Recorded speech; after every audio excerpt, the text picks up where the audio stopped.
There are some names in world history that evoke a chilling mixture of fear and awe. Approximately 800 years ago, a man appeared on this earth who single-handedly reshaped the known map of the world.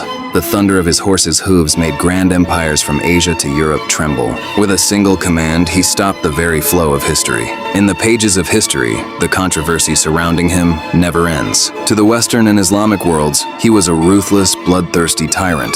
Yet to the people of Mongolia, he remains their national hero, a savior. He is none other than Genghis Khan. But how did the journey begin for this ruler, who brought 1/4 of the world's land under his sword? He was not born with a silver spoon in his mouth, nor did he open his eyes in a luxurious royal palace. He was born into a brutal society plagued by extreme poverty, starvation, and endless tribal warfare, a society where survival itself was a daily battle. Today we travel back to the year 1162, to that cursed and harsh wilderness of Mongolia, where a nomadic boy began his unbelievable and thrilling epic of world conquest. On the banks of the Onan River in Mongolia, a child is born to Yesugei, the chieftain of the Kiad tribe. He is named Temujin. According to Mongolian folklore and the contemporary text, The Secret History of the Mongols, Temujin was born holding a blood clot the size of a knucklebone in his tiny fist.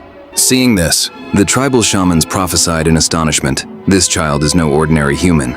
He is destined to become a great and extraordinarily bloody warrior." But destiny offered Temujin no royal privileges or comfort. When he was just 9 years old, the first dark shadow fell over his life. The Tatars, their bitter enemies, tricked and poisoned his father, Yesugei, at a feast. Without a leader, the family became helpless overnight. Following a cruel Mongolian tribal custom, their own clansmen abandoned Temujin, his mother Holun, and his half-siblings in the desert. Without food or shelter to avoid sharing resources, thus began an inhuman struggle for survival. Starving and homeless, Temujin and his family stayed alive by foraging for wild roots, berries, and hunting field mice and squirrels. Amidst this extreme deprivation and emotional trauma, a fierce dispute arose one day over the distribution of a small fish caught from the river between Temujin and his older half-brother, Bektur. At just 12 years of age, Temujin shot and killed his brother with an arrow.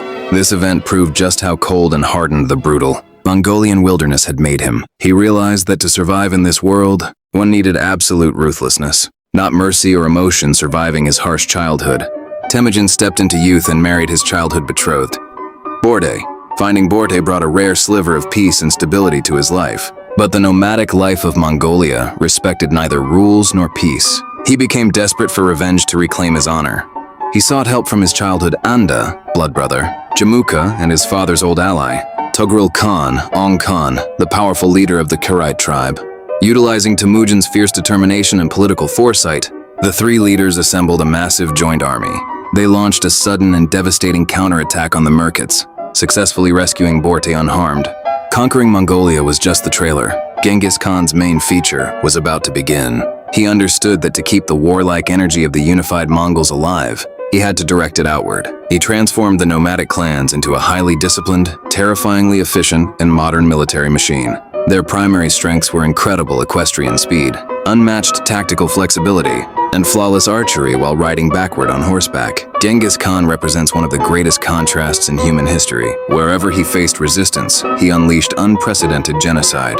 The Mongols maintained a strict rule. If a city surrendered immediately, they were spared and taxed. But if they resisted, not even the cats or dogs were left alive once the walls fell. To strike psychological terror into the hearts of future enemies, his army stacked the severed heads of the dead into massive pyramids, which was known as psychological warfare.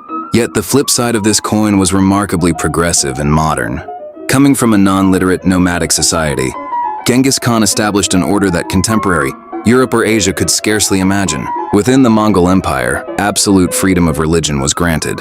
Though he personally practiced the old Mongolian shamanism, he exempted Muslim, Christian, Buddhist, and Taoist scholars from taxes and engaged them in philosophical debates. Under the absolute authority of Mongol law, the entirety of the Silk Road experienced unprecedented safety.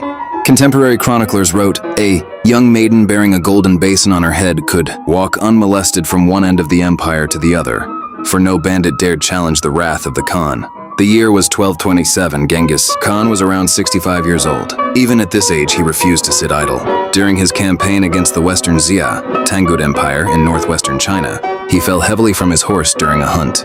The resulting internal injuries, compounded by a severe fever, claimed the life of history's greatest conqueror in August 1227, but before drawing his last breath, he left a mysterious and highly classified order for his sons and generals. He did not want a monument built over his grave, nor did he want his enemies to exhume and desecrate his remains. He demanded that his final resting place remain hidden for eternity. In accordance with his dying wish, a trusted group of soldiers escorted his body toward the Onan River and the sacred Burkhan Khaldun Mountains. To keep the route a total secret, the soldiers slaughtered every single human being they encountered along the way, so that no one could ever reveal the location. The secrecy went even deeper. After lowering the coffin into an unmarked grave, the 800 soldiers who performed the burial were systematically executed by a second regiment of Mongol soldiers. Then that second regiment was wiped out by a third to break the chain of witnesses completely.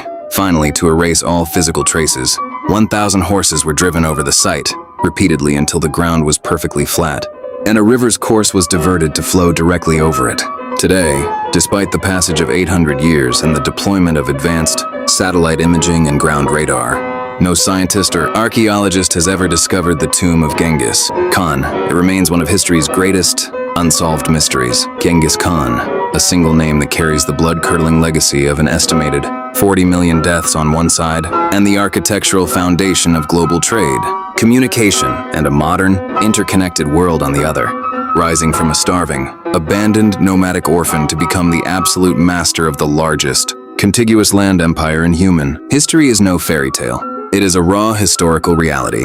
If you enjoyed this journey through history, don't forget to hit the like button, share this video, and subscribe to the channel for more epic historical narratives. Thank you for watching and see you in the next video.